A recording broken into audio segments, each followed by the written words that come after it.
Påskegas! Det er mig! Hej og velkommen til Radio Påskegas. Det er mig!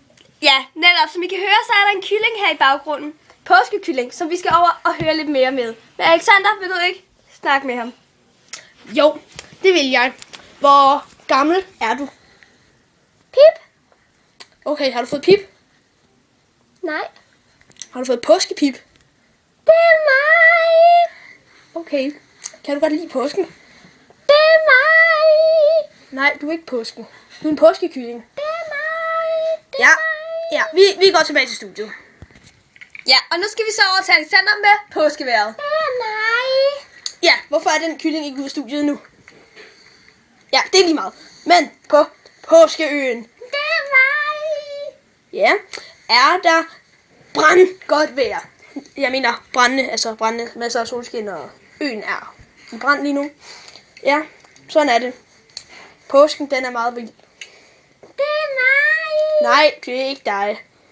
Okay, men her er det lortevejr. Det lorter ned hele tiden. Altså, det regner. Vi kender de udtryk. Og det var så slut for påskeværet. Det er mig! Ja, hold nu kæft. Tilbage til studiet. Ja, vi venter. Nå, studiet er dødt. Nå, nu går vi videre herover til påskekyllingen. Det er mig! Ja. Har du nogle påskeæg? Det er mig!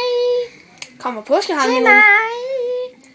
mig! Siger du det er mig, hver gang jeg siger påske? Det er mig! Ja, det gør den. Påske. Det er mig! Påske. Det er mig! Kan du lide påsken? Det er mig! Ja!